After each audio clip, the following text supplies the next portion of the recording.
Hari ini nanti kita akan diisi oleh Ibu Diana Laili Fitri MKOM dari program studi sistem informasi. Beliau salah satu, kalau di UMK awal-awalnya BIS1. Beliau itu adalah mahasiswa yang mendapat BIS1 Jarum, kemudian lulus, kemudian S2 dan jadi dosen UMK. Ya, dari program studi sistem informasi. Jadi nanti bersama tim dengan Pak Gutnanto. Oke, kayaknya saya harus ganti aura ya. Kumis saya harus saya hilangkan. Oke. Jadi kalau mau memuji jangan yang tepat-tepat gitu ya, saya nggak enak. Belum cair. Oh, kasihan ya berarti. Oke, hari Jumat besok kita sudah ada jadwal untuk membatik bersama. Besok Jumat pagi, jadi kendaraan nanti kita siapkan, kita akan berangkat ke Muria Batik, tadi sudah koordinasi. Hari ini kita akan koordinasi dengan televisi, semoga nanti hari Jumat kita bisa diliput. Jadi temanya adalah membatik kebinekaan. Oke, karena hari ini, sore ini saya juga harus mengirimkan desain gambarnya, karena dari kita konsep gambarnya kebinekaan, nanti ada agama, ada pura, ada masjid, ada apa yang mencerminkan kebinekaan. Oke, tanpa berlarut-larut, silakan. Hari ini nanti akan dibuka oleh Ibu Diana. Saya perkenalkan Ibu Diana Laili Fitri untuk maju ke depan. Oke, Bu Diana Laili nanti akan memperkenalkan dirinya dan banyak cerita tentang Menara Kudus yang beliau lebih tahu dibanding saya, karena hidupnya memang dulu lahirnya di dekat Menara Bubar. Apa itu Pak? Menara Bubar. Ya, Bu Diana akan lebih tahu. Ya, ini kita pasang dulu Ibu. Nuwun sewu. Oke, terima kasih dari saya. Silakan Bu Diana. Oke, terima kasih Pak Mujid ya. Oke, saya salam dulu ya. Assalamualaikum warahmatullahi wabarakatuh. Selamat sore semuanya. Sore. Bagaimana keadaannya hari ini? Sehat semuanya? Dan pastinya happy. Benar happy? Ya. Oke, sudah berapa minggu Anda di Kudus? 1 bulan. Bagaimana rasanya? Luar biasa. Kalau tadi saya sudah dengar kalian sudah pada jalan muter-muter gitu ya. Sudah sampai mana aja kemarin? Orang tahu main di kali ya atau di sungai ya kemarin udah. Oke, kemarin terus kemana lagi? Oh sendiri. Oh, terus selain itu? Oh. Terus yang lain kemana lagi? Yang lain kemarin? Oh Ternadi. Perginya nggak bareng-bareng, ada yang suka ngilang sendiri. Oh, ada yang sendiri-sendiri. Oke. Ya.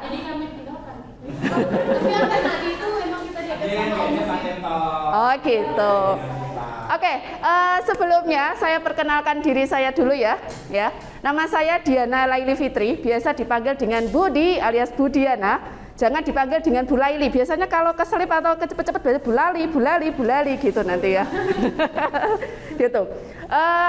Rumah saya itu ada di Demangan Kudus, emang dekat sekali dengan Menara Kudus. Kalau kemarin Anda sudah jalan-jalan di sana, udah? Sudah. Di situ ada yang sudah, ada yang belum. Oke, yang lain berarti besok next time lah seperti itu. Di Kudus juga kemarin itu di Menara Kudus juga dekat sekali dengan adanya kelenteng. Tahu kelenteng?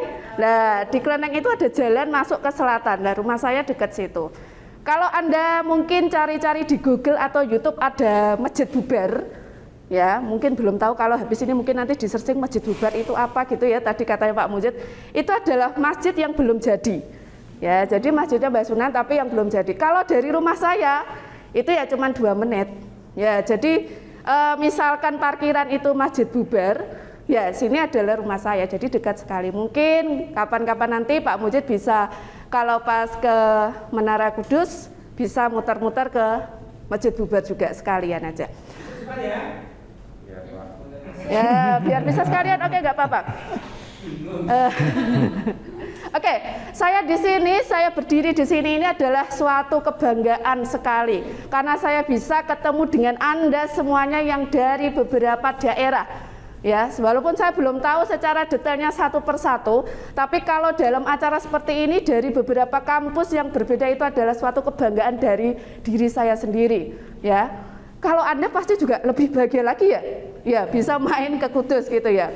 Kalau dulu tadi juga sudah disinggung Mas sama Pak Mujid, waktu saya jadi Beswan ya, itu juga ketemu sama seluruh ya teman-teman se-Indonesia juga. Ini semester berapa? 5. Ya, mungkin nanti kalau ada pendaftaran beasiswa Jarum, ikut aja. Di situ nanti juga rekan-rekan akan ketemu dengan teman-teman yang lain dan pasti akan mendapatkan soft skill yang lebih banyak dan lebih banyak kembali ya. Seperti itu. Oke.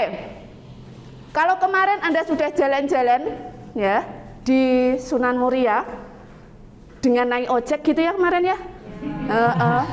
Dengan menggunakan separuh tenaga gitu ya sampai ke sana naik ojek, kemudian apa yang Anda dapatkan? Seru naik ojeknya, seru. Dapat Ya, pengen diulang lagi itu. ya nanti ya sebelum Ada pulang juga, ya. kalau misalkan nanti Pak Mujid, ada juga di situ ada ziarah juga yang lebih menantang lagi itu Tiga Rasa. Nah, udah pernah ke sana Pak Mujid? Next. Nah, itu jalannya nanti juga menantang lagi, mumpung di Kudus. Di situ tuh ada 3 rasa nanti untuk airnya. Ya, silakan nanti mungkin kapan-kapan bisa sambil bereksplor, nanti ganti ke sana monggo. Jadi di Kudus ini emang banyak sekali untuk apa ya? Keberagaman ya. Apalagi kalau di Sunan Muria kemarin itu ada yang masjid dekat dengan wihara, dekat dengan gereja. Nah, ini bisa juga saling bertoleransi ya, kerukunan. Ya, sesuai dengan tema Anda di 10 dan 11 tadi yang sudah diulas sama Pak Mujid, itu ada tentang kebinekaan. Karena konsep untuk pertukaran mahasiswa di sini kan nanti adalah konsepnya kebinekaan. Anda mengetahui tentang model-model atau kerukunan antar umat beragama di beberapa daerah seperti itu. Ya, mungkin banyak sekali yang Anda dapatkan kemarin ya ketika Anda jalan-jalan di Sunan Muria, kemudian dengan secara individu di Sunan Kudus seperti itu. Ya, mungkin habis ini nanti Anda bereksplor jalan-jalan kemana lagi, silahkan seperti itu. Oke, yang pastinya Anda pasti akan mendapatkan banyak pengetahuan dan manfaat. Ya, di sini sampai tanggal berapa? 20 Januari. Nah, masih lama, masih 1 bulan. Besok Jumat aja Anda diajak jalan-jalan untuk belajar membatik seperti itu. Ya. Oke, jadi silahkan Anda bisa mengeksplor, bisa berjalan-jalan di Kota Kudus ya, sambil dengan dosen tercinta Anda ya yang selalu menemani Anda dengan gaya barunya itu tadi. Kita seminggu 2 minggu nggak kemana-mana. Oh, gitu. Curhat. Oke, mungkin ada pertanyaan dulu sambil nanti bisa diisi oleh narasumber yang ganteng juga di sini, ada Pak Gutnanto nanti yang mengisi tentang refleksi 11 dan 11 yaitu tentang toleransi kerukunan beragama seperti itu. Silakan, ada pertanyaan terlebih dahulu? Belum ada? Oke, kalau belum ada mungkin kalau next time Anda jalan-jalan kembali di Sunan Kudus ya, dan mungkin Anda penasaran dengan Masjid Bubar itu seperti apa, karena masjid itu kalau Masjid Menara kan hanya bata yang ditumpuk aja tanpa menggunakan semen atau tanpa menggunakan apapun. Di Masjid Bubar itu pun juga sama ya, cuman perbedaannya kalau sekarang ini, kalau dulu itu belum ada atapnya, tapi sekarang itu sudah ada atapnya. Dan ceritanya di situ itu tuh adalah petilasan ya, petilasan dari Mbah Poncowati. Ya, petilasan itu adalah ya singgah, jadi ada, jadi mungkin pernah mampir di situ, tapi makamnya tidak di situ. Dan rakyat atau masyarakat di sekitar Demangan itu kalau mau punya gawe, kalau mau punya acara harus ke situ terlebih dahulu. Kenapa? Biar acaranya bisa lancar. Dan harus ya, bukan harus, kalau tidak bisa bebek ya, itu telur bebeknya. Kalau nggak bisa bebek, tahu ya bebek ya? Yang putih, itu loh. Kalau nggak bisa memberi misalkan bancaan lah, atau misalkan dibuat apa ya biasanya? Atau dimakan bersama? Dimakan bersama. Jadi biasanya terus dibawa ke situ, kemudian nanti dibagi. Biasanya anak-anak kecil gitu kalau pasti ada bawa, anak-anak kecil pasti pada minta, terus dibawa pulang. Kalau ada Bu ya, biar teman-teman bisa ngambil. Berarti kalau pas ada acara gitu ya. Kalau memang tidak bisa untuk bebeknya, ya telur bebeknya juga tidak apa-apa.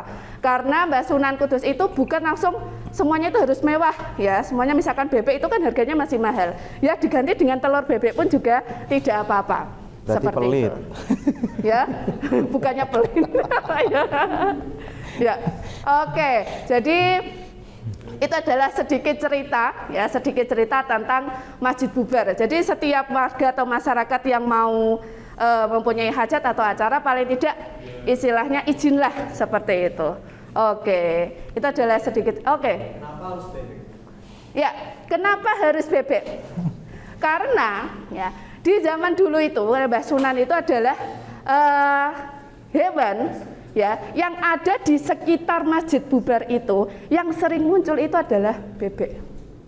Jadi sampai sekarang itu pernah pada apa ya diketok itu bahasanya apa ya? Nah, itu adalah bebek yang bebek muncul secara tiba-tiba. Itu di sekitaran situ. Jadi paling tidak biar semua acaranya lancar, itu ya itu tadi. Dan bebek itu tuh bisa terbang.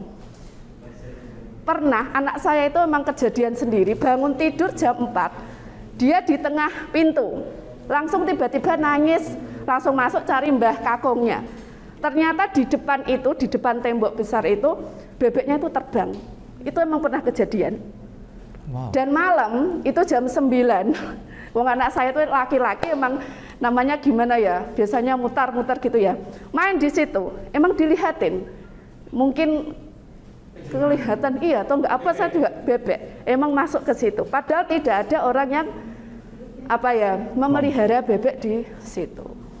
Jadi emang saya bicara gini tuh agak mengkorok sebenarnya, karena itu sebenarnya emang kejadian dan anak saya itu emang kadang-kadang emang melihat itu.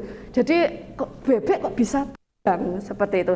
Jadi emang warga masyarakat misalkan mau punya hajat atau apa, itu pasti ke situ dulu. Karena pernah ada kejadian lupa ke situ. Masak itu sudah berjam-jam, masak nasi saja itu nggak jadi-jadi. Kemudian orangnya itu ingat, oh saya kok belum ke Masjid Bubar, langsung ke situ dan alhamdulillah mateng gitu. Jadi itu adalah sedikit cerita. Mungkin Anda juga bisa cari, kalau sekarang itu ditulis di depannya itu ini adalah cagar budaya. Jadi sekarang itu banyak yang agak ke situ juga Pak emang itu. Iya, masalahnya ditulis untuk cagar budayanya. Kalau yang masak sayur ke situ pulang-pulang sampai ke mana? Kalau Pak Udut. Naik Grab. Oke, gimana Mbak? Tadi penulis kekerasannya siapa ya? Poncowati, Mbah Poncowati. Mbah Poncowati itu dulu itu adalah apanya Pak ya Pak ya? Panglima perangnya Mbah Sunan Kudus. Makamnya itu juga adanya di Ngembel. iya situ. Itu masuk dulu. Pintu masuk dari Mbah Sunan itu ada. Makam Pangeran Koncowa. Nah, cuman petugasnya di situ dulu Mbah Poncowati. Perempuan atau laki-laki? Pangeran. Laki-laki pangeran gitu. Berarti itu masjidnya enggak digunakan? Enggak. Jadi cuman bata yang ditumpuk aja belum jadi. Oh, berarti kayak ibaratnya Kayak Candi Bubar. Loro Jadi Jonggrang. Masjid Bubar itu jadi ya belum jadi. Jadi cuma tumpuan bata aja dan akhirnya bubar. Setengah jalan. oh, berarti memang bukan maksudnya belum bisa digunakan. Ya belum bisa. Seperti itu. Oke, mungkin kalau penasaran mungkin next time nanti bisa komunikasi dengan Pak Mujid, kita bisa jalan-jalan ke sana gitu ya. Nanti kita mungkin agak sore dan Bu Diana pas di rumah Nggih. bisa Heeh. mampir makan bebek. Iya. Jadi makan bebeknya di mana? Oke, gitu dulu aja. Mungkin ada pertanyaan kembali? Sepertinya tidak. Oke, kalau belum ada saya ucapkan terima kasih. Ini nanti bisa dilanjut sama Pak Gutnanto, gitu nggih? Oke, terima kasih. Selamat sore. Oke. Assalamualaikum warahmatullahi wabarakatuh. Waalaikumsalam warahmatullahi wabarakatuh. Oke, Oh iya. sebentar ya. Kok tak gobali.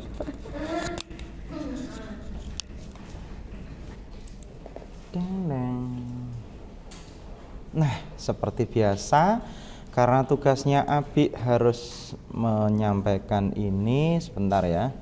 Sebentar Kang Haji. Harus dari ini dulu, dari slide pertama. Oke. Wes kita. Oke. Coba yang di sini buat yang di situ. Pal. Coba ini udah boleh. Heeh. Enggak apa-apa, Mas. Pak Ken. Mas. Hah? Di situ. FN. Oke. Mas. Bang. Oke. Anak-anakku sekalian, kawan-kawanku sekalian, assalamualaikum warahmatullahi wabarakatuh. Mohon izin, kita nanti akan merefleksi tentang Sunan Muria dan toleransi yang ada di Desa Pandak yang beberapa waktu lalu sudah kita kesana secara fisik ya. Namun hari ini ada yang spesial sebelum saya melanjutkan materi itu. Saya menyampaikan share-sharean ini mungkin sudah ribuan kali di-share. Cuman mengingat hari ini menurut negara, menurut pemerintah, menurut dunia, ini adalah hari yang spesial, di mana ada 5 jenis air yang tidak bisa didapat dari orang lain kecuali manusia yang bernama ibu. Ada 5 air dari ibu yang sampai kapanpun tak bisa digantikan oleh anaknya. Yang pertama adalah air ketuban saat ibu kita mengandung diri kita. Yang kedua adalah air darah saat ibu kita melahirkan. Banyak darah yang keluar antara hidup dan mati, dan ketika seorang ibu ditanya, mereka pasti akan menjawab, selamatkanlah bayiku. Yang ketiga adalah air susu, di mana air susu ibu ini dengan sukarela dan penuh ketulusan menyusui selama 2 tahun berturut-turut. Dan bahkan ketika mereka bekerja, rela harus dipompa terlebih dahulu, harus disimpan di tempat steril. Dan bahkan kalau alternatif itu tidak bisa dilakukan, maka rela merogoh kocek demi sang bayi. Yang keempat adalah air keringat, di mana ibu kita tidak pernah lelah untuk mengurusi kita hingga bercucuran keringatnya. Yang kelima adalah air mata, di mana saat ini, detik ini, Anda sudah kurang lebih 1 bulan di sini. Mungkin setiap detik, setiap menit mereka melihat coretan-coretan yang ada di rumahmu, benda-benda yang kamu tinggalkan, bahkan mungkin kamar mungil yang bersebelahan dengan kamar orang tuamu. Mereka selalu mendoakan kita dengan air matanya. Karena itulah layak dan pantas surga ada di telapak kaki ibu. Bahkan menurut bagi yang muslim, baginda Rasulullah SAW pernah ditanya oleh salah satu sahabatnya, siapakah yang pantas untuk saya hormati? Maka Rasulullah menjawab, ibumu. Sang sahabat masih belum puas, siapakah lagi?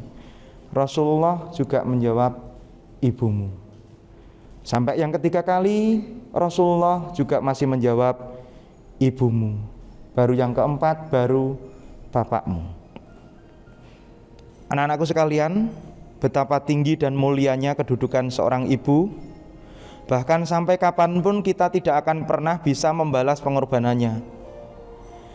Mohon izin sebentar kita rundukkan kepala, pejamkan mata. Di tanggal 22 Desember ini ditetapkan oleh pemerintah, ditetapkan oleh negara dan bahkan dunia sebagai Hari Ibu.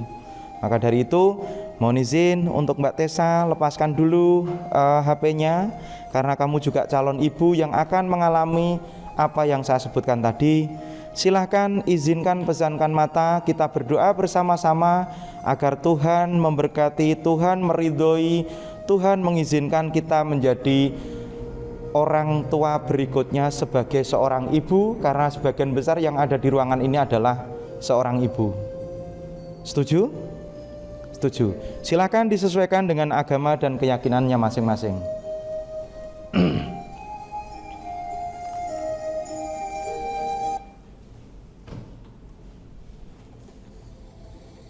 Bismillahirrahmanirrahim.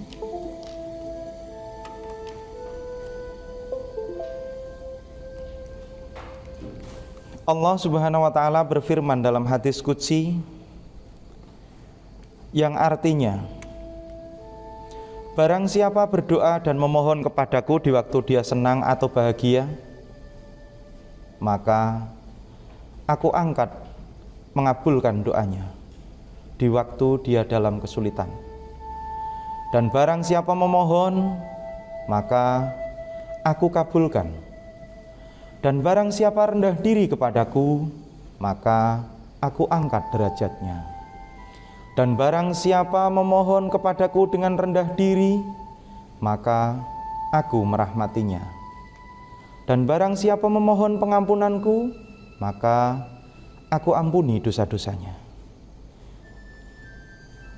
Sahabat-sahabatku semua, teman-temanku semua dari berbagai macam penjuru yang ada di tanah air ini, seperti yang saya sampaikan awal tadi, bahwa sebagian besar yang ada di ruangan ini adalah calon ibu. Alangkah baiknya sebelum menjadi ibu yang sejati, kita kembali lagi mengingat perjuangan mereka dengan keyakinan dan agama masing-masing. Mari kita doakan mereka. Bagi yang muslim, silahkan mengamini doa saya. Alhamdulillahi rabbil alamin, hamdan yu'afi ni'amahu wa yukafi'u mazidah.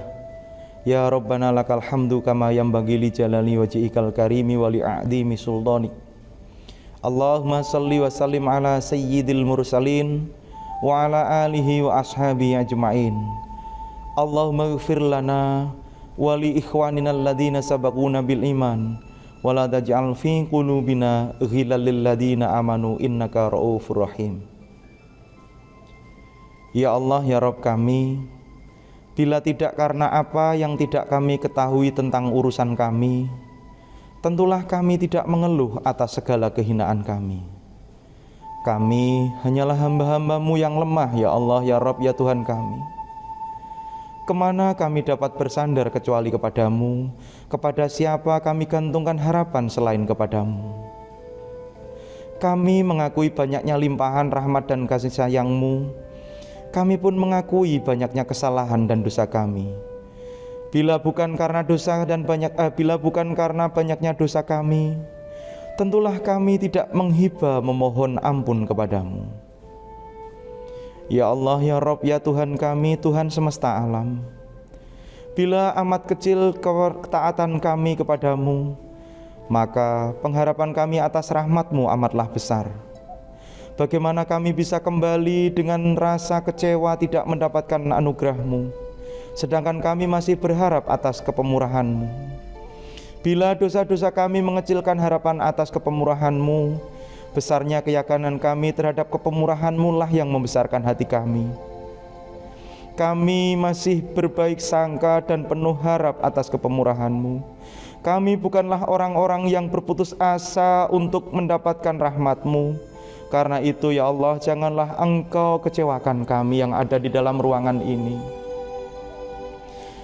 Ya Allah, ya Rabb kami, pandanglah kami dengan pandangan kasih-Mu, karena dengan pandangan-Mu kami yang berlumur dosa ini akan mendapatkan pengampunan lewat kasih sayang-Mu. Jadikanlah kami, jauhkanlah kami dari kesulitan dalam hidup kami. Kalaulah itu harus tetap berlaku dengan karena lantaran takdir-Mu, jadikanlah kami manusia-manusia yang sabar menghadapi hingga kami bertemu dengan-Mu. Tetapkanlah kami pada petunjuk kebenaran-Mu, dan berilah kami cahaya penerang di jalan-Mu. Penuhi hati kami dengan hikmah dan hasanah-Mu. Mudahkanlah kami dalam urusan kami, dan janganlah Engkau berikan kami cobaan yang sekiranya kami tak kuasa untuk menanggungnya. Ya Allah, ya Rabb kami, ya Tuhan kami, jadikanlah keluarga dan keturunan kami keturunan yang selalu beribadah dan mengabdi kepadamu. Manakala kami berperan sebagai seorang ayah, jadikanlah ayah yang sanggup menjadi imam di antara orang-orang soleh di keluarga kami. Manakala kami berperan sebagai seorang ibu, jadikanlah ibu di antara anak-anak kami sebagai tempat tumpuan belai kasih sayang-Mu. Manakala kami jadi seorang anak, jadikanlah kami anak-anak yang selalu bisa berbakti kepada kedua orang tua kami dan bisa membahagiakan ibunda-ibunda kami yang ada di sana, ya Allah ya Rabb. Sayangilah mereka sebagaimana mereka menyayangi kami dari kecil hingga sekarang, ya Allah ya Rabb. Allahumma arinal haqqa haqqa warzuqna ittiba'ah wa arinal batila batila warzuqna ijtinabah. Rabbana la tuzigh qulubana ba'da idh hadaitana wa hab lana min ladunka rahmah innaka antal wahhab. Rabbana atina fid dunya hasanah wa fil akhirati hasanah wa qina adzabannar. Amin amin ya rabbal alamin. Tetaplah memejamkan mata, bacakan suratul Fatihah sekali lagi bagi yang muslim untuk ayah dan bunda kita. Semoga mereka selalu dalam lindungannya. Bagi yang non muslim atau yang beragama dan berkeyakinan lain, silakan doakan sesuai dengan agama dan keyakinanmu agar mereka juga tersenyum dan selalu mendoakanmu. Al-Fatihah.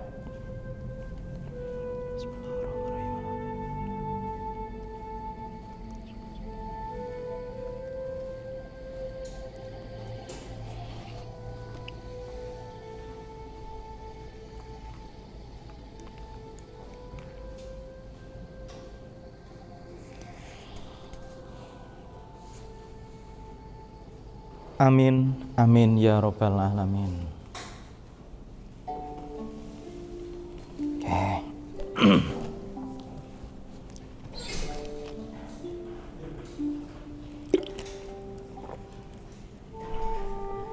Oke, saya mau share pengalaman. Saya mau nanya satu persatu sebelum kita melanjutkan materi ini. Karena materi ini sangat erat hubungannya dengan perjuangan seorang ibu. Oke. Ceritakan tentang ibumu yang paling kamu ingat tentang ibumu. Waktu ibu saya nangis ke nenek minta saya jagain karena ibu tidak percaya sama babysitter. Saya dapat babysitter yang jelek waktu itu, maksudnya bukan jelek mukanya. Terus waktu itu hubungan ibu sama nenek tidak baik. Terus ibu saya nangis sama nenek saya, minta tolong jagain saya. Oke. Nilai apa yang kamu dapatkan? Perjuangan ibu untuk anak. Perjuangan ibu untuk anak. Andai kata di depanmu sekarang ada ibumu, apa yang akan kamu katakan? Saya sayang ibu. Saya sayang ibu. Oke. Jen, kamu juga punya mamah yang luar biasa. Andai kata mamahmu saat ini, detik ini ada di depan kamu, apa yang akan kamu katakan dengan suasana hatimu yang sekarang ini?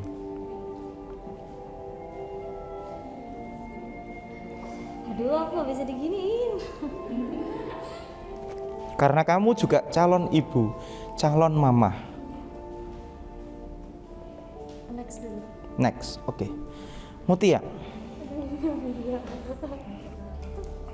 Andai kata ibumu hadir di depanmu, apa yang harus kamu katakan?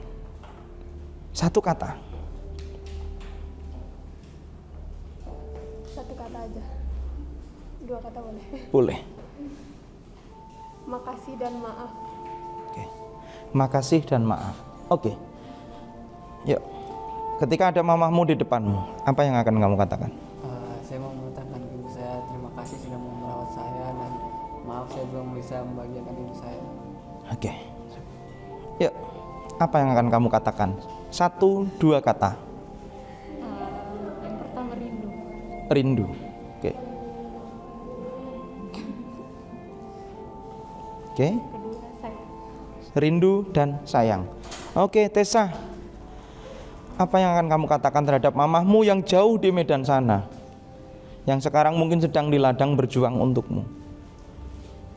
Saya pertama kali tuh bilang makasih karena udah berjuang sampai sini. Pasti di balik kesuksesan nanti gitu ada doa ibu yang selalu menjaga. Dan ya makasih gitu aja Pak. Makasih. Oke, Ki, apa yang akan kamu katakan terhadap mamahmu, ibumu?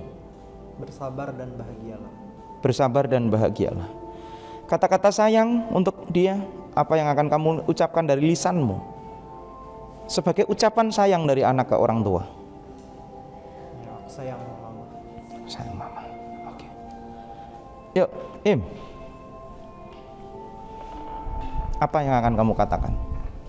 Saya ingin berterima kasih ke mama saya. Oke. Karena sudah membesarkan saya yang sampai sekarang, dan perjuangan saya ini untuk mama. Terakhir komunikasi dengan mama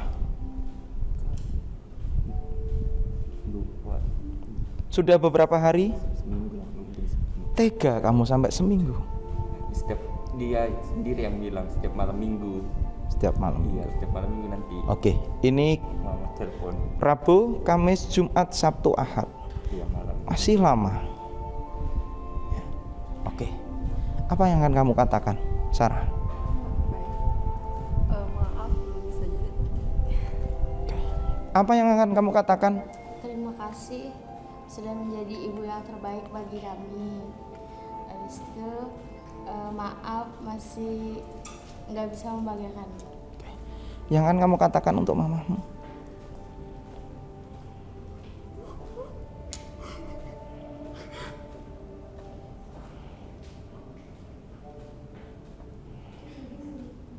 Oke, next ya. Kamu punya PR. Kalau memang belum kuat, nanti kamu bisa WA mamahmu, bisa telepon mamahmu atau keluargamu. Bilang kepada beliau, aku sayang mama.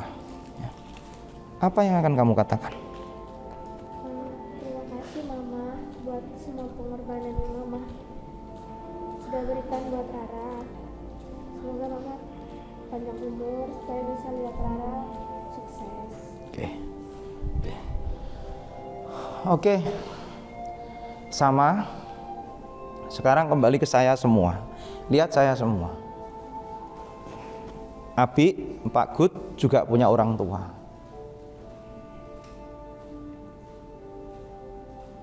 Yang ketika mungkin seusia Anda sama perasaannya, pengen bahagiakin Bapak Ibu, pengen bahagiakin emak. Tapi ternyata sampai sekarang, ini saya bongkar di kelas ini. Ketika Pak Gut sudah bekerja, ketika Pak Gut sudah punya penghasilan yang mapan, tahu nggak yang diucapkan oleh emak saya, mama saya? Setiap saya kasih uang, setiap saya kasih apapun, dia selalu bilang, kebutuhanmu masih banyak dan masih besar, kamu punya tanggung jawab yang banyak. Insya Allah Bapak dan Ibu masih kuat dan masih cukup. Itulah kenapa di hari ini, di detik ini, yang pagi tadi saya masih harus di Semarang, berlari-lari ke sini, saya juga ingin mencurahkan emosi saya, katarsis saya, bahwa ternyata kita punya perasaan yang sama, bahwa yang namanya ibu, namanya mama, apalagi setelah saya melihat di antara sekian ini, hanya 3 laki-lakinya. Semuanya adalah calon mama. Semoga yang ada di ruangan ini ber-12 ini, yang mulai dari awal lantaran Pak Muzid, lantaran UMK, bertemu kita di sini, diskusi di sini. Semoga kita selalu bisa menjalin hubungan ini, saling mengingatkan sampai kapanpun, sampai kalian menjadi orang hebat, kalian menjadi orang sukses. Kita saling tetap berkomunikasi dan saling mengingatkan. Abi, masihkah ingat dengan perjuangan ibumu? Begitu juga sebaliknya. Mutia, kamu masih ingatkan dengan perjuangan mamahmu? Jen, ketika kamu nanti berhasil, pelukan hangat untuk mamahmu sudah kau lakukan atau belum? Itu yang akan selalu saya tanyakan. Setuju? Setuju? Oke. Silahkan diminum dulu kita sebelum melanjutkan lagi. Oke. Ya, oke. Oke. Love you mama. Saya sayang ibu. Saya sayang mak. Ya, oke. Oke ya. Sama ternyata, sama. Mak saya juga sama seperti ini. Maka dari itu saya walaupun seorang laki-laki sangat sensitif kalau disentuh terkait dengan kata-kata mama, ibu, umi. Karena tidak ada gantinya. Laki-laki nggak bisa hamil, laki-laki nggak bisa nyusui. Ya. Setuju ya? Oke. Kalau misalnya ada Abim ya, jangan sampai nunggu malam minggu ya. Kita nggak tahu, masih lama. Setiap saat, minimal setiap pagi setelah bangun tidur, bagi yang muslim setelah sholat subuh ngabarin rumah. Ya, oke, ini pesannya. Karena kesempatan nggak akan bisa kita dapat. Setuju ya? Oke, masih semangat? Masih semangat? Oke, ya sekarang semuanya berdiri. Hup. Berdiri dulu. Oke. Oke. Yo, berdiri. Adep depan ke sana. Adep depan ke sana. Yang sana tetap menghadap sini, yang tanah tetap menghadap sini. Oke. Nah. Oke ya. Oke. Oke, yang sana hadap sini, yang sini hadap sana. Oke ya. Udah ya? Oke. Kita saling memberikan support orang yang ada di depan kamu. Bilang sekenceng-kencengnya, bilang masih semangat, gitu ya. Sayangi ibumu, gitu ya. Oke, dengan cara katarsis, dengan cara yang paling kenceng ya. 1, 2, 3, masih semangat.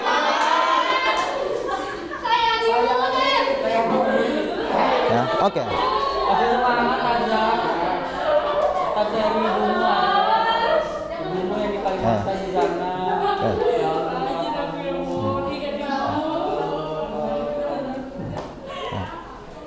Oke.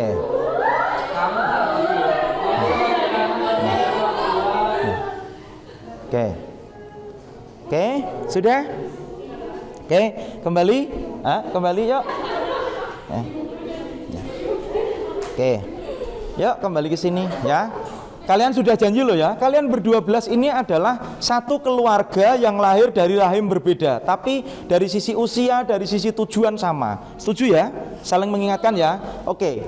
Ya. Ya, oke. Oke ya Jen ya. Oke. Semangat ya Jen. Oke. Semangat. Oke.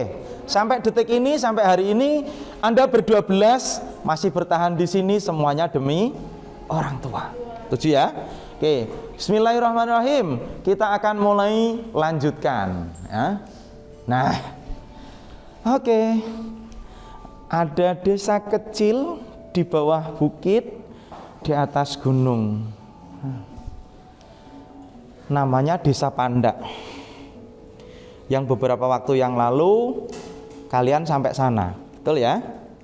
Oke. Harapannya Umi tadi titip salam buat kamu. Dan Umi berharap, sangat berharap sekali sebelum tanggal 20 Januari kita bisa me time lagi bersama. Sangat berharap, semoga ada kesempatan ya. Oke. Nah, oke, kita mau bahas ini sesuai dengan permintaan AA Muzid ya, bahwa kita akan membahas toleransi di Desa Pandak dan perjuangan Sunan Muria. Oke, sebelum sampai sana, rata-rata mereka itu adalah petani, dalam hal ini perkebunan.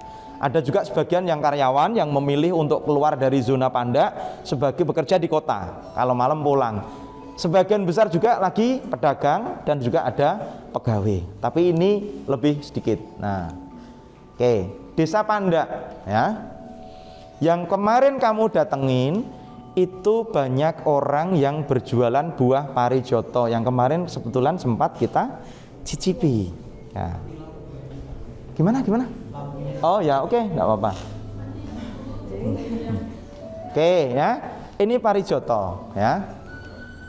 Juga ada pemanen cengkeh ya, kemarin Kiki sukanya kalau cengkeh itu nanti diramu menjadi wedang wo ya. Abi masih punya janji itu dan Abi insya Allah nggak lupa karena Abi seminggu kemarin setelah pertemuan dengan Anda itu Abi langsung luar kota terus sampai kemarin ya. Oke, amin ya. Nah di sana juga ada vanili. Mungkin yang dari luar Jawa juga ada vanili. Ada Jen di tempatmu? Nggak ada? Nggak ada? Nah ada vanili, ini buah vanili ya, itu banyak. Dan vanili ini kalau pas harganya tinggi-tingginya 1 kilo bisa sampai 4 juta ya, vanili ini, vanili yang asli 4 juta 1 kilo. Oke, ada juga ini ya, sebelah rumahnya Abi banyak, nanti semoga nanti kebagian juga, ada janji itu ya, wedang wo sama apokat. Oke ya. Ada juga ini ya. Kemarin siapa nggak nulis ya di depan, harusnya di depan apotek itu ditulisin Jen ya, Mutia, Iki gitu, nggak apa-apa, harusnya gitu ditulisin ya. Ketika nanti menjelang pulang, kalau bisa dibawa pulang, ini oleh-olehnya, menangkarkan sendiri yang akan dipetik sendiri kan lebih asik ya. Oke, semoga bisa terlaksana ya. Oke, nah inilah dari komoditi-komoditi ini yang menjadikan orang Pandak bertahan hidup, termasuk ini kalau Bu Diana tadi bilang itu ada semacam mitos-mitosnya. Kalau di sana adalah mitosnya dari Sunan Muria itu, bahwa orang sini insya Allah akan makan dan berkah walaupun hanya penghasilan seperti ini. Ternyata benar ya, kehidupannya di sana luar biasa euforianya. Oke. Nah, ini yang kebetulan tidak bisa kalian nikmati. Nah, ini di sana setiap tahun itu ada yang namanya tradisi sewu kupat sebagai wahana toleransi. Jadi gini ya, kalau di sini itu ada namanya ketupat, ya. Sama lepet yang panjang-panjang kayak gini. Dari satu kecamatan yang ada di Kecamatan Dawe itu, seluruh desa mengirim satu anjungan kayak gini. Ini kan ada desa Rejosari, desa mana, desa Colo kayak gitu. Diarak dari makam itu ya, ke bawah sampai ke tempat kamu parkir, di atasnya itu ada taman. Seperti ini dikumpulkan. Dan ini seluruh warga di sekitar lereng Gunung Muria tumpah ruah di situ. Ini acaranya biasanya dilaksanakan setelah 7 hari dari Hari Raya Idul Fitri. Nah, loh Pak, kan berarti orang Muslim? Bukan. Tidak hanya orang Muslim saja, karena ini sebagai wahana toleransi. Jadi orang Kristen pun bikin ini, orang Buddha pun bikin ini, Chinese pun datang, dan lain sebagainya datang jadi satu. Dan di sini disediakan piring kecil-kecil untuk saling makan. Toleransinya sampai seperti itu. Dan di sini biasanya disediakan panggung, di mana panggung itu untuk berekspresi. Yang suka alirannya Iki juga diperbolehkan, dangdut ria. Juga ada gamelan, ada tarian dan lain sebagainya untuk berekspresi di sini.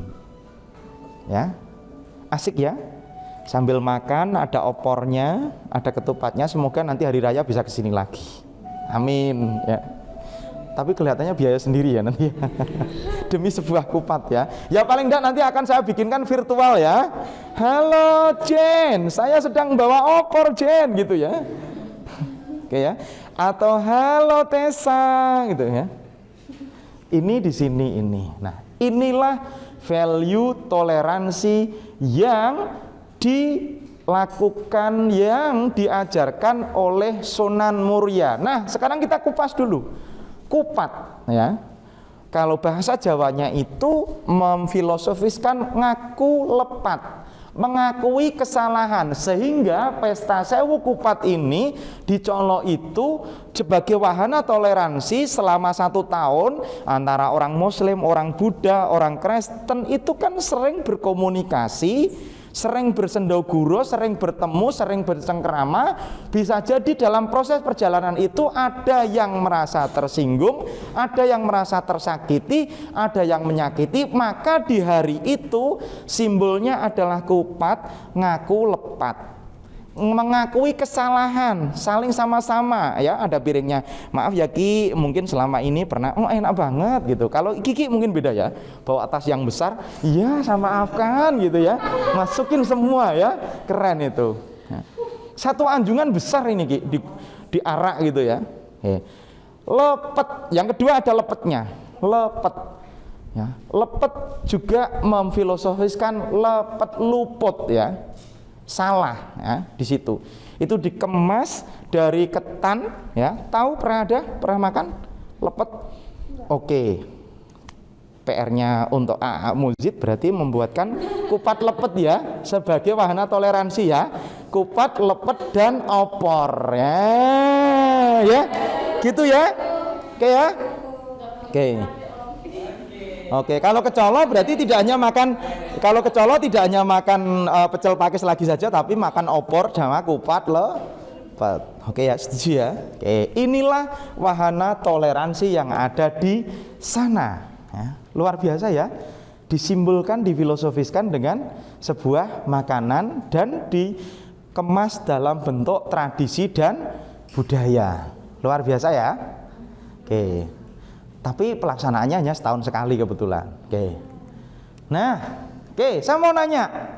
Kemarin kan ada yang foto-foto dari atas puncak tuh. Nah, kira-kira dengan gambar ini kan yang ketika kamu lihat dari atas itu. Ini kan yang kamu masukin di situ, yang kamu sampai bertelur bersama-sama di sini ternyata nggak ketemu sama pengurusnya. Ya, apa yang kamu ingat dengan sini? Ayo, kita refleksinya menceritakan pengalaman. Ayo. Cerita dulu dikit. Apa yang kamu ingat dengan wilayah ini? Ini kan kompleks masjid dan makam itu. Ini kan pasar, ya kan? Ini kan sebelah sini kan tempat ojekmu, ya kan? Yang kita bagi-bagi duit itu. Nah, kamu kan dari atas sinilah anggapannya gitu ya, 3 dimensi. Apa yang kamu ingat? Yuk.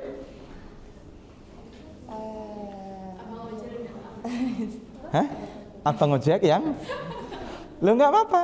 Oh, ojeknya masuk. Hah? Ojeknya masuk. Ya masuk, enggak apa-apa, silakan. Oke, ayo Jen, apa yang kamu ingat dengan wilayah ini? Bentar dulu, ya minum dulu. Ya, oke, enggak apa-apa. Kalau yang di atas itu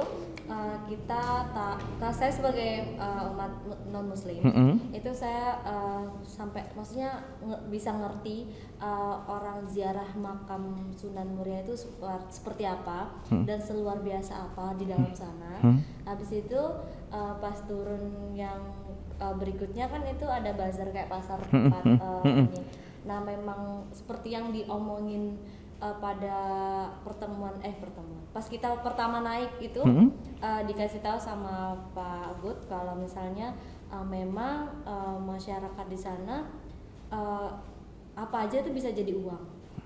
Maksudnya itu dia nggak bakal ibaratnya kelaparan, apapun bisa dijual gitu. Itu sih yang saya dapetin dan ojeknya mantap tuh. Oke, tepuk tangan yang meriah. Ayo Mutia, ayo apa yang diceritakan? Sebenarnya banyak Pak. Banyak, oke. Itu yang pertama, ketika pertama kali saya ke sana, saya kaget dulu waktu naik motor. Saya kira itu dekat dan motornya pun pelan gitu. Ternyata memang agak ekstrim sedikit. Kemudian ketika saya lihat di sana pertama kali, saya sempat terheran gitu. Wah, berarti luar biasa sekali pengaruh Sunan Muria sampai di detik ini walaupun beliau sudah tidak ada. Maksudnya badannya tidak ada, tapi memang pelajaran yang beliau dapatkan, yang beliau berikan kepada kita umat-umat di sana itu pengaruhnya tertanam sampai saat ini. Dan itu benar-benar kuat. Pengaruh Sunan Muria bisa menghidupi masyarakat di sana. Semua masyarakat di sana bisa menerapkan konsep gang seperti yang Pak Gut bilang. Kemudian setelah keluar dari sana, kita kan naik itu. Saya kira di atas itu tempat kemah kayak karena suasananya adem. Ternyata ketika saya tanya ke Pak Gut ini tempat apa, ternyata itu makam. Saya tidak merasa ada suasana yang mistis, seram gitu. Mungkin karena memang beliau adalah orang yang baik, jadinya tidak terasa aura negatifnya ketika di sana.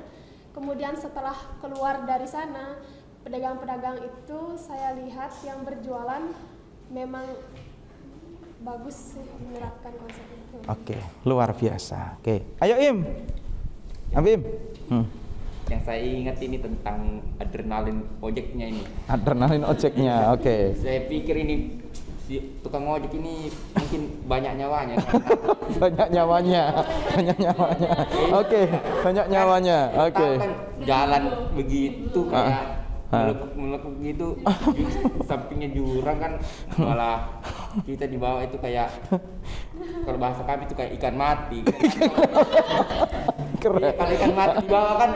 Iya, nggak peduli ya, nggak bernyawa ya. Keren. Ini bahasa baru, ikan mati. keren. Oke, Tim. Ayo, Sarah, apa yang didapatkan? Ramenya orang berziarah sih Pak. Oke. Soalnya belum pernah lihat orang rame berziarah kayak gitu. Oh gitu. Iya, itu aja sih Pak. Oke. Ayo, kamu yang kebetulan beda. Sorry.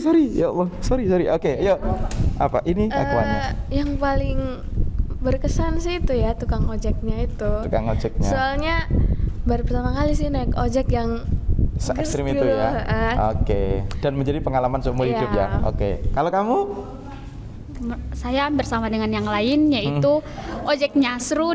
Aku bukan takut sih tapi seru dan menantang gitu Pak. Seru dan menantang. Terus kalau pas sampai ke itu masjidnya, menurut saya dengan kematiannya dia bisa menghidupi banyak orang karena banyak yang berjualan memanfaatkan itu untuk mencari mata pencarian. Pas naik ke atas menurut saya udaranya sangat segar dan sejuk. Ya. Kalau dari saya pribadi ojeknya yang luar biasa. Nah, dan saya kira makam Sunan Muria itu bukan di atas gunung, Pak, di bawah. Di bawah kan setahu saya gitu. Kalau tentang ziarah mungkin saya sudah pernah ziarah ke makam Guru Sekumpul dengan sama saja sama wilayah itu. Tapi di sini terlalu kayak terpencil gitu, Pak. Dengan kayak kalau di Matapura kan itu besar wilayahnya. Nah, kalau di Sunan Muria ini desanya itu kayak kecil tapi banyak banget pengunjungnya itu. Yang saya luar biasa banget dari bis-bisnya, keren biasa. Luar biasa. Ayo Ki, apa Ki? Kalau dari Ki sendiri sih ngerasa kayak ini di Arab Saudi, Pak. Di Arab Saudi? Iya. Karena kan rame tuh ziarah dan juga pusat oleh-olehnya seperti di Arab Saudi memang, Pak. Oh gitu ya. Iya, terang. Sudah beli apa Ki kemarin Ki? Nggak jadi beli. Oke, besok diulang lagi harus beli ya. Oke. Ayo, Tessa, gimana kamu arek Medan ya? Apa yang kamu dapatkan dari sana, dari pengalaman itu? Yang saya dapatkan itu rame dan menghasilkan uang, Pak. Rame dan menghasilkan uang, pragmatis banget ini anak. Ya, oke. Karena dia di, iya. Oke, ayo, Maria, apa yang kamu dapatkan? Yang pertama ekstrim naik motornya. Ekstrim naik motornya. Ya karena biasanya kalau naik motor sama sepupu sendiri itu nggak lebih dari 60-an gitu. Tapi ini nih lebih terus jalannya lebih ekstrim dari wilayah saya. Oh gitu. Nah, terus yang kedua terlalu rame kalau seandainya terpisah, berarti nggak ketemu kalau nggak kan di sana kurang jaringannya nggak ada ya. Jadi kalau ditelepon ya hilang. Seperti Iki tadi takut hilang dia, takut hilang di sana. Oke, ayo Pamungkas, ayo yang terakhir. Kalau saya pertama nggak nyangka ternyata kuburannya itu ada di atas nggak di bawah. Terus yang kedua itu tentang keramaiannya. Walaupun tuh makamnya di atas dan untuk mencapai ke atas itu agak susah lah. Kalau nggak naik motor kan paling jalan kaki dan itu juga lama. Tapi tetap banyak yang mau datang ke sana untuk berziarah seperti itu. Terus karena keramaian itu juga ekonomi di sana itu jalan banget, bagus banget itu. Itu aja sih, Pak. Oke. Tepuk tangan yang meriah, semuanya punya pengalaman sendiri-sendiri. Kita apapun agamanya, biasanya kalau udah nggak ada di dunia ini, paling-paling teman grup Anda itu paling-paling hanya ikut sedih ya, upload di Facebook, di Twitter itu hanya beberapa hari. Ya. Ikut berduka cita, pakai karangan bunga kan begitu ya. Kenapa dan lain-lain, hanya sesaat saja. Ya. Tapi kalau ini sudah 472 tahun yang lalu masih bisa menghidupi orang yang hidup. Nah, kira-kira apakah yang menjadikan beliau, apa yang diajarkan oleh beliau kepada murid dan masyarakatnya sehingga sampai sekarang itu masih seperti itu. Nah, inilah kuncinya. Oke. Cus. Nah, ini teman-teman. Walaupun ini itu berdasar pada ayat Al-Quran, mohon maaf, mohon izin bagi yang non-muslim, tapi beliau tidak pernah itu menyampaikan eksklusivisme terhadap nilai-nilai Islam. Karena nilai Islam itu adalah universal, bukan hanya untuk sekelompok golongan tertentu. Maka dia selalu fokus pada hikmah, di mana dia sangat bijaksana sesuai dengan taraf kecerdasan orang di lingkungan itu. Maaf ya, saya cerita sedikit, ini nanti boleh diklarifikasi sama warga sana. Yang dari luar Jawa masih ada yang namanya babi hutan. Ada? Banyak. Ada yang dimakan? Oke ya, enak. Oke ya, saya cerita. Di lereng Gunung Muria itu pun, di kebun-kebun kopi itu pun ada hewan itu. Dan ada juga beberapa orang yang saat ini pun masih memakan. Tapi bagi kami komunitas muslim dan warga muslim dan ustadz-ustadz yang sampai sekarang di sana pun, itu tidak pernah menghakimi mereka, itu haram, itu najis, tidak pernah. Ini karena taraf kecerdasan orang dan kemampuan orang berbeda-beda. Bisa jadi kita yang sering ngomong ini belum tentu benar. Bisa jadi. Maka dari itu seperti ini. Dan Sunan Muria itu selalu memberikan contoh konkret. Ya, selalu lana amaluna walakum amalakum. Situ-situ sini-sini. Ya. Kita tidak saling menciderai. Hebat ya. Jadi ketika maaf banget Mutia. Dulu ketika ada duar di Bali pertama kali yang sampai heboh sedunia itu. Hah? Di Marriott. Ya. Dua. Oh, boom ya. Tak ulang. Oke, biar slow motionnya kena. Jadi Mutia, boom. Ya, bom, ya kan? Itu kan katanya dilakukan oleh orang muslim karena tidak suka dengan orang non muslim, bla bla bla bla dan sebagainya. Maka kita hanya senyum-senyum saja. Itu orang muslim yang kayak apa? Di Kudus, Sunan Muria nggak pernah ngajarin kayak begitu. Iya kan? Ya, karena mereka menganut Nusantara. Oke, good. Ya. Seperti modul Nusantara ya. Tepuk tangan untuk modul Nusantara. Oke.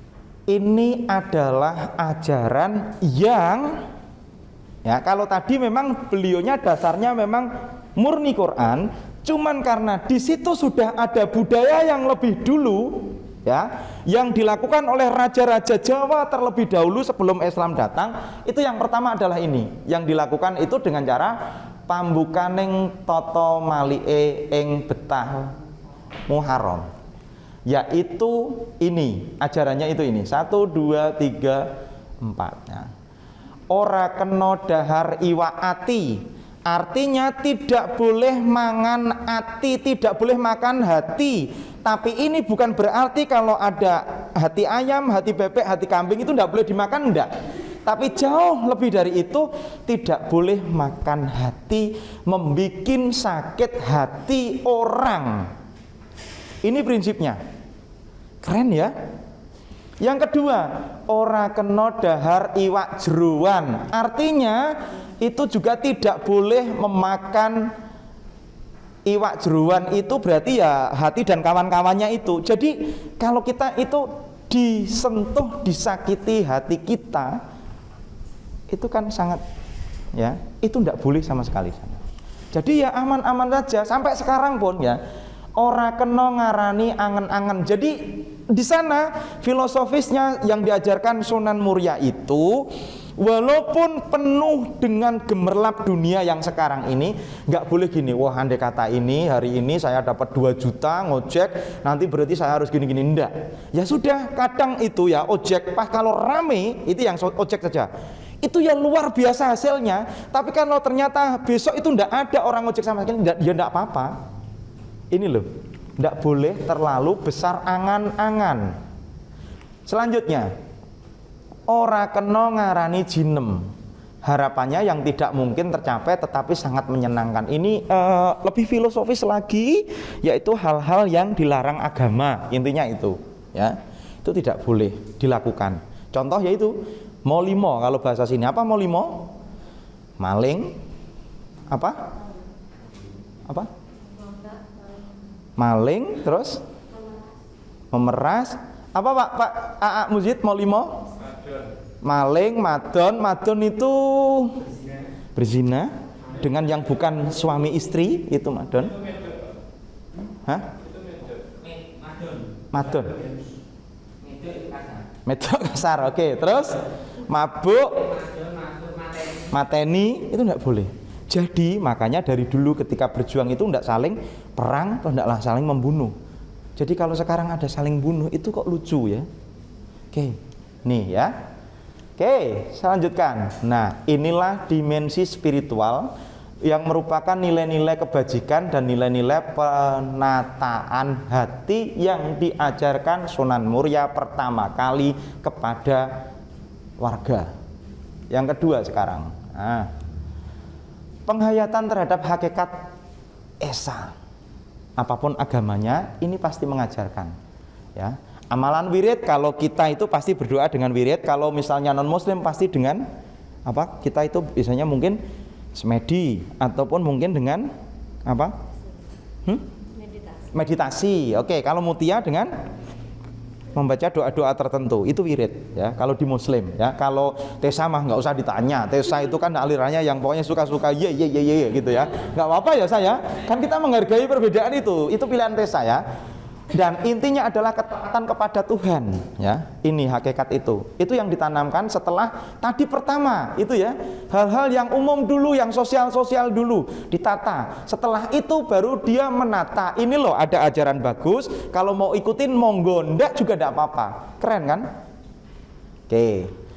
Yang ketiga, Sunan Muria selalu mengajarkan yang berupa kesederhanaan, menghindari foya-foya dan kemewahan.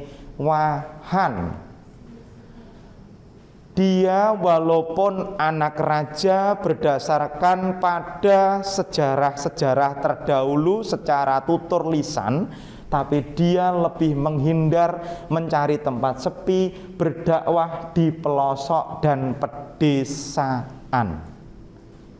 Tadi sudah diucapkan oleh teman-teman, oleh kawan-kawan bahwa di tempat yang sangat kecil, di bukit, di desa, tapi ternyata luar biasa. Tapi ketika awal Sunan Muria datang ke situ, saya yakin tidak seperti itu. Karena masa kecil Pak Gu juga belum seperti itu, belum seramai itu. Ya, oke. Beliau pernah yang sudah saya ceritakan kemarin, karena literatur terbaru itu ini pembakaran masjid. Tapi literatur lama menurut Tutur itu adalah pembakaran rumah yang sudah saya ceritakan kemarin itu. Itu gara-garanya hanya sepele di buku yang Anda diberikan oleh Pak Mujid kemarin itu, karena dulu pernah ada rumahnya dia atau masjidnya dia, kalau yang di buku terbaru itu menyatakan bahwa terlalu mewah. Maka ketika orang ada yang memuji terlalu mewah, maka Sunan Muria membakarnya. Mana ndak ada, itu barang kebakaran. Seperti itu saja kebakar. Coba bayangin sekarang, kalau orang itu masih ada, pasti kamu akan, Mbah minta duit, twing gitu ya. Banyak gitu ya. Mbah saya kepengen ke Prancis, twing gitu ya. Oke, ya ini. Nah, dan yang dilakukan Sunan Muria adalah selalu ini. Value selalu berbuat baik dan selalu berbuat baik. Nah, oke.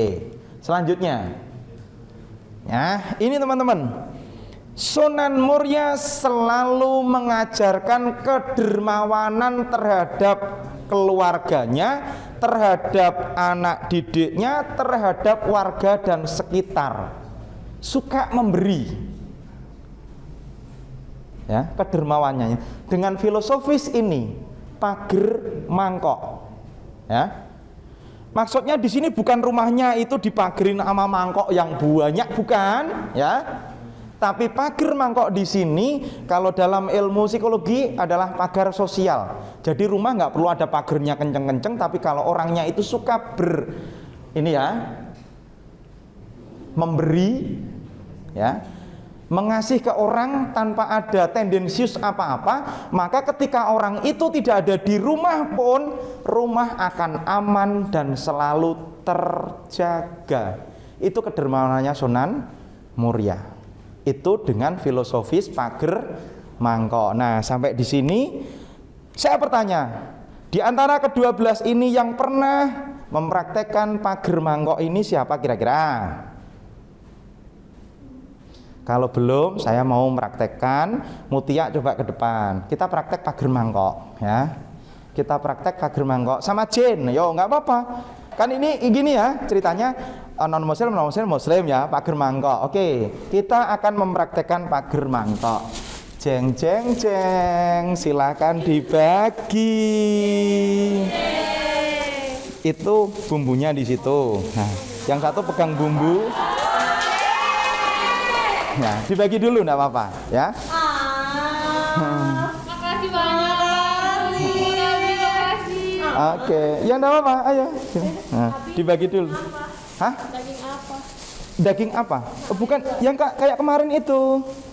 Baksonya berarti? Iya, baksonya Ada daging. ada dagingnya ditambah. Ya sama anunya. Ah.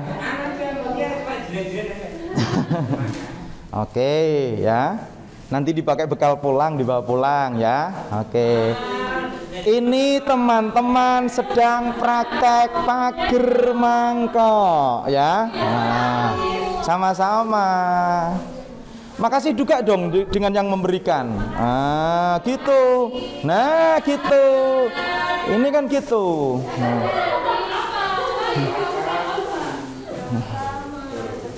Oke. Ada yang ketinggalan, Freddy? Aku belum. Oke. Oke. Oke.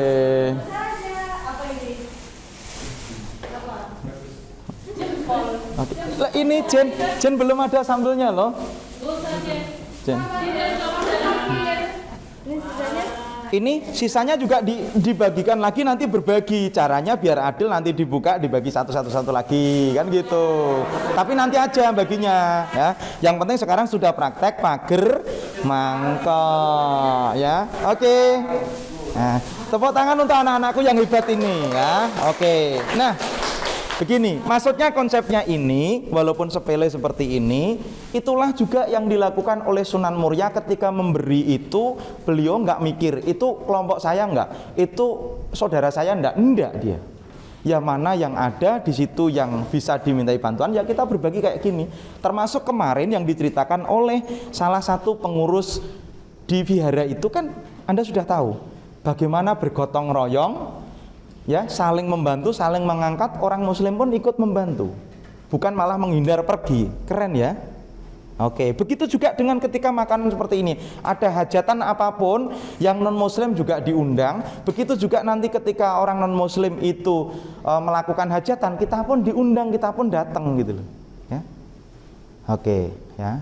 Mungkin konsep ini nggak semua orang seneng ya, tapi insya Allah kok sebagian besar juga seneng lah gitu ya. Kayak yang namanya orang itu pasti ada yang seneng, ada yang nggak seneng. Kita nggak usah ngurusin yang nggak seneng-seneng, kita ngurusin yang seneng-seneng aja ya, Tes. Ya, pokoknya kalau oke ya. Selanjutnya ini ya, Sunan Muria ini ya, slide terakhir ini juga memiliki penghargaan tinggi terhadap tradisi dan seni budaya. Beliau juga cinta terhadap seni dan budaya. Salah satunya dia sampai menciptakan tembang. Yang pertama adalah Sinom, yang kedua adalah Kinanti. Oke, nah, nih, ini apa sih? Oke, ini yang terakhir permintaan Pak Mujid ya. Oke, nah ini dulu. Nah, ini biasanya kalau dijawakan itu kan gini, kalau misalnya ini tembang-tembang Jawa itu bisa lihat Anda di YouTube itu. Salah satunya adalah mungkin ada yang bisa nembang Jawa. Itu dulu untuk mengajari ini karena ini spirit Ji. Itu biasanya gini, ketika kita mau belajar itu selalu orang tua mengajak, menggendong anak kecilnya itu dengan tembang-tembang Jawa. Salah satu diantaranya adalah spirit untuk mencari ilmu. Ada sebuah tembang Jawa, kalau nggak salah Sinom ya, itu gini baiknya. Ngelmu iku kalakone kanthi laku lakune kalawan kas tegese kas nyantosani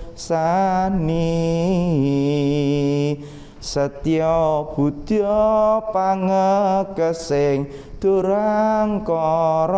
Jadi intinya gini. Jadi sorry nanti malah saya jadi dalang ya. Jadi gini.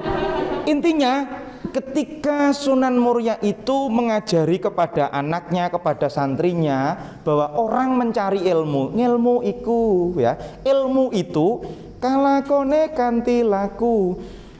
Terjadinya itu ya dengan dijalani, dilakukan, dikerjakan. Ketika kamu ada tugas, kalau nggak dikerjakan nggak akan rampung. Lakune kalawan kas, ya kan? Tegese kas nyantosani. Ya, dengan kesungguhan agar nanti bisa mendapatkan kesejahteraan. Kan begitu. Jadi kalau kamu hari ini serius, apalagi kamu memilih UMK, memilih Kudus, ada dua tokoh yang menurut saya tidak hanya nasional tapi juga spiritual, ya semoga nilai-nilai itu tertanam kepada kamu ketika kamu sudah memilih apapun jurusan kamu serius. Kalau kamu serius, kamu jalani dengan tekun, insya Allah pasti sukses. Kan begitu, ya. Oke, ini kaitannya dengan tembang. Masih banyak tembang lain. Nanti kalau mau belajar dengan saya enggak apa-apa. Lain hari ya. Oke. Nah, ini ya yang diminta oleh AA Mujid adalah topongeli ya. Ini beberapa sumber saya tanya ke mbah-mbah saya juga tadi karena permintaannya itu. Jadi ini topongeli ini itu adalah yang dilakukan oleh Sunan Muria dan diajarkan kepada pengikutnya, yaitu secara harfiahnya itu adalah menghanyutkan diri dalam dinamika masyarakat. Itu intinya. Jadi ketika dia itu bertapa, itu bukan berarti terus menyembunyikan diri, menarik diri, terus bersembunyi ataupun bersemedi ataupun bermeditasi di tempat tertentu yang khusus, tidak, tapi dia lebih banyak membaur dengan masyarakat. Kalau dalam ilmu teori sosial itu sebagai peneliti yang baik, maka kita harus ikut terjun langsung di situ. Dan ternyata sebelum ada catatan buku, Sunan Muria sudah melakukan itu. Ya. Atau ini ya, keterangan yang kedua, topongeli, yaitu menghanyutkan diri di sungai dengan cara tirakat laku, yang tujuannya itu tirakat laku itu secara prihatin untuk mendapatkan ilmu, untuk mendapatkan ilham, untuk mendapatkan pengetahuan. Nah, permasalahannya sekarang adalah kalau dulu kala bisa dilakukan itu karena orangnya benar-benar bersih, ya. Seperti yang disampaikan Mutia tadi, walaupun makam bukan tersebut angker, ya. Karena orangnya memang bersih, maka ketika mendapatkan ilmu sehingga dia sampai bisa menciptakan tembang-tembang yang mengandung filosofis tinggi, itu ya benar-benar dapat ilmu yang benar-benar ilmu, bukan kayak sekarang misalnya ya, mengarang lagu 15 menit jadi duit ya.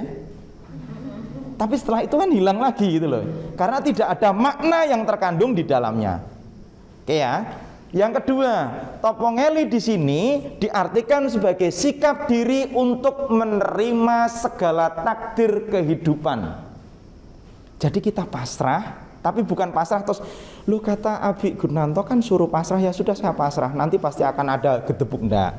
Maksudnya di sini adalah menerima takdir kehidupan dengan cara mensyukuri. It's okay. Mungkin hari ini teman-teman gue yang di sana sudah pakai Lamborghini misalnya, atau mungkin pakai iPhone yang berapa? 21 misalnya ya. iPhone kan belum sampai di situ ya. Karena sudah beli dari planet lain mungkin ya.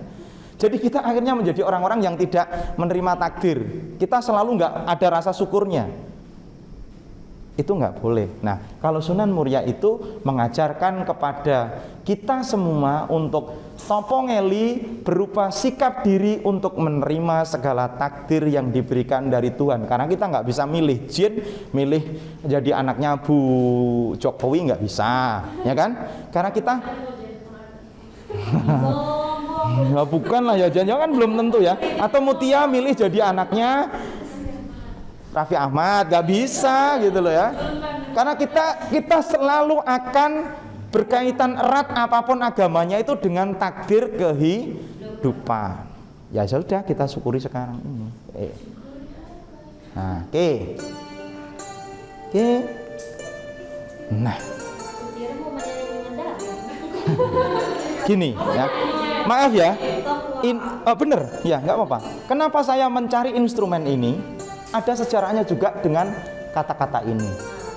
Dan yang menurut saya takjub sampai sekarang adalah Sunan Muria sejak dulu berjuang sampai sekarang itu erat dengan pedagang-pedagang dari negeri Tiongkok, negeri Cina.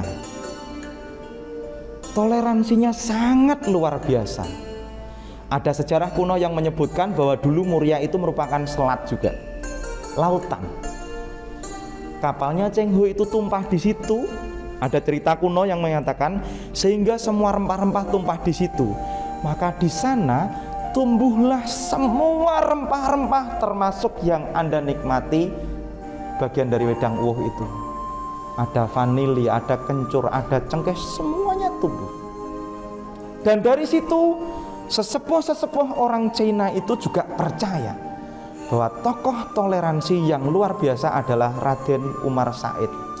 Hingga saat ini masih banyak sekali warga Tionghoa yang melakukan persembahyangan di sekitar masjid di atas itu di Gunung Muria. Dan kita pun memberikan kebebasan kepada mereka untuk melakukan hal itu. Merinding ya saya jadinya ya. Serius. Saya orang sana sendiri tapi ketika sampai ini saya merinding. Karena almarhum ayah saya dulu itu sering mendampingi teman-teman yang dari Tionghoa ketika beribadah di sana. Ayah saya Muslim, suruh mengantarkan, diantarkan, silahkan. Kalau dulu namanya bapak saya Solehan namanya ya. Saya itu paling nyaman ketika ketemu Mbah Solekan. Izinkan saya di sini, mungkin hanya meditasi. Ditemenin sampai semalam itu bapak saya. Saya belum bisa seperti itu. Ditemenin. Bapak saya waktunya sholat subuh. Waktunya apa? Juga melakukan sholat duhur. Tapi mereka benar-benar masalah. Dan itu sampai sekarang kawan. Jadi kalau sekarang ada yang bilang, wah kita dijajah Cina, itu hanya otak-otak yang kerdil menurut saya. Yang jajah ya kamu sendiri itu yang berpikiran seperti itu. Karena sejak dari nenek moyang kita sudah hidup berdampingan. Coba bayangkan kalau kita balik sekarang misalnya ya, saya membawa nilai-nilai yang diajarkan oleh Sunan Muria. Kita bayangkan, apakah orang-orang Cina yang ada di Indonesia itu punya nenek moyang di sana? Enggak. Di sana pun dia akan menjadi seorang tamu. Dia juga nggak tahu kakek neneknya di sebelah mana. Betul nggak? Bagaimana perasaannya itu ketika itu dibalik? Kita yang merasakan itu. Maka dari itu, ini luar biasa sekali apa yang disampaikan oleh Sunan Muria ini ya, kaitannya dengan ini. Oke. Semoga teman-teman semua bisa mengambil hikmah dari desa kecil yang bernama Colo, yang ada dukuhnya Panda, yang ada pejuangnya yang namanya Sunan Muria itu, yang sekarang masih kita lanjutkan, termasuk yang masih Pak Kut lanjutkan ini. Semoga 12 ini adalah menjadi anak-anaknya Abi, sahabatnya Abi, dunia dan akhirat. Kita saling mendoakan ya. Terima kasih, semoga Allah meristui, Allah meridhoi dan Tuhan memberkati. Billahi taufik wal hidayah. Assalamualaikum warahmatullahi wabarakatuh.